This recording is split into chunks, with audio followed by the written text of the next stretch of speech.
Welcome to another episode of Solitaire Quest. I'm the Blood Knight of the Old Republic of Bloodganistan. Like, share, and subscribe. And today I am reviewing the movie My Hero Academia Heroes Rising.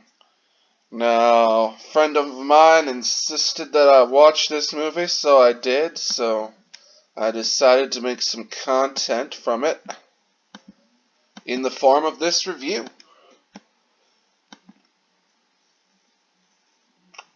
One day when I have a shitload of time and patience, I will review complete anime series. But until that time comes, I'm gonna be stuck reviewing little bits here and there.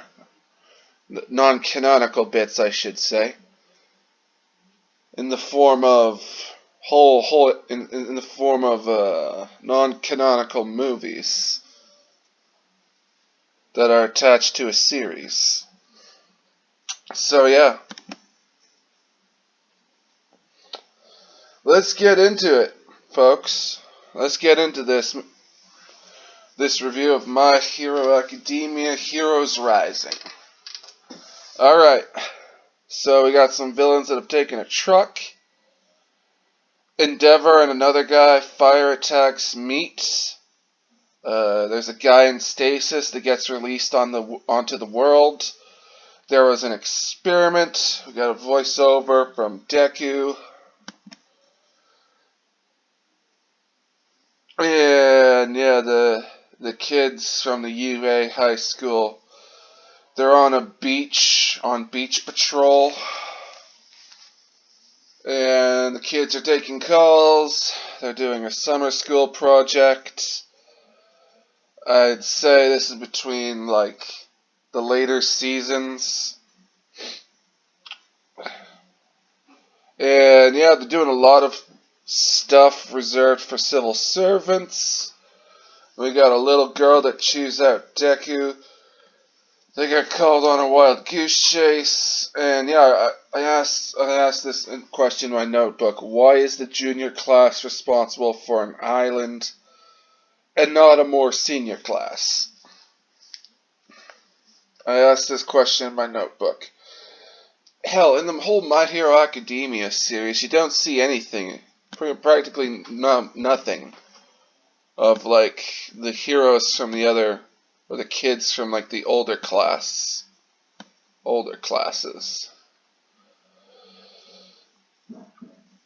And we got this line, all jobs are equally vital. Not really. Not really. As a guy who has a job for a living, as a guy who works, and with this COVID pandemic, I found out that my job is more vital than other people's jobs. Because the government is a bunch of dicks. Folks, governments are a bunch of dicks. I learned differently from Doug Ford and those bag of idiots. So yeah, and at the end of the day, the entire town shows up with a full course meal. We got Bakugo on night watch, who I'm calling him Grenade Hands. Yeah, Bakugo's new name, folks, is Grenade Hands. I'm calling him Grenade Hands. So Deku and Grenade Hands have a moment. There's villains on the peaceful island, and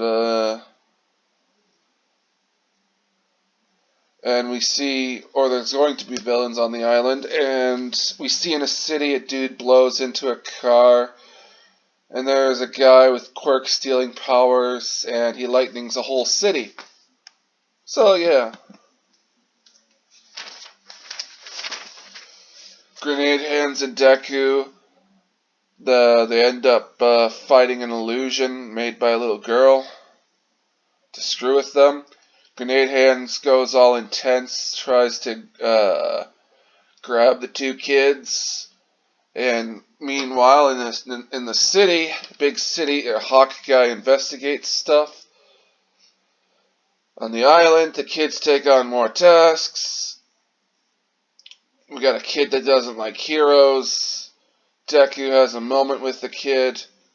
Ferry crashes and villains show up. Villains attack the island with rope strings and shit, and they break up, or they break into, or they break up, and the hero kids, they break up into teams. Heroes are backing them up. The hero kids are backing up the other kids or in groups. Grenade Hands blasts a bandage guy. There's a wolf guy that can breathe fire. Guy tries to steal Deku's powers. Grenade Hands fights the quirk stealing guy. They both get blasted by lightning. Deku and Grenade Hands. The villains in the heroes retreat. Grenade Hands and Deku get healed. And get a brief backstory of the guy. Apparently he was experimented on. And yeah, kid heals Grenade Hands and Deku. The kid volunteers to be handed to the villains. Deku and Grenade Hands are at full charge. The kids form a plan, and the villains they're to siege an island. The villains split up, and the heroes fight them. And we got the Gravity Girl. She pukes up some sparkles, trying to wear down a guy. Grenade Hands and Deku go for round 2 with the quirk stealing guy. Yeah, we got a laser wolf. The wolf guy also has lasers, I think. And the quirk stealing guy is at his limits. Wolf guy gets frozen. Hawk guy gets a message. Quirk stealing guy not doing too good. So he has to take a hostage. Grenade Hands and Deku's go from round 3.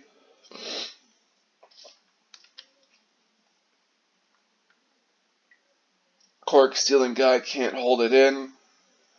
Grenade Hands loses one of his grenade gauntlets. Deku gives Grenade Hands a bit of the juice. Or all of it. I don't know. It's a bit vague. And we got like a sky laser explosion. They have a crazy ass explosion fight. And I wrote down my notebook, non-canon as fuck. Deku at the end still has all the juice. The good guys show up. The bad guy gets disintegrated. They help the islanders recover, and there's a heartwarming ending. So yeah.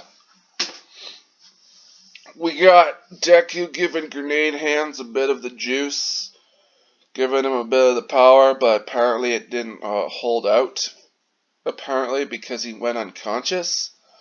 So he got some of the juice, but he lost the juice.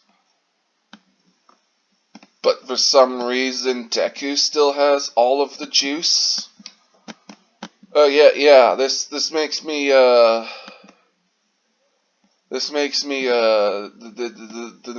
non-canonicity of this movie makes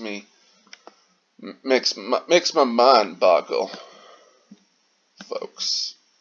Makes my mind boggle, but it's cool. It's pretty cool. The explosion fight at the end was pretty cool. I like that. But no, yeah. Not much else to say. Not much else to say. Next video after this is going to be Zack Snyder's Justice League. Oh, that was a fun movie. But for this movie, Yeah, it was a nice fight. Characters had their moments. Deku gave a bit of the juice to Grenade Hands, and it was all cool. So yeah, not much else to say. This movie was entertaining. No, it didn't try to preach to me, so every time I'm not preached to, that's a good time, you know what I'm saying? So anyway, I'm the Blood Knight of the Old Republic of Bloodganistan. Like, share, and subscribe. Stay frosty. Stay sexy, San Diego. Get your chosen one where you can. I am a spaceman. Invest in GameStop. Support Gina. And peace out, folks. Peace out. Keep on carrying on, folks.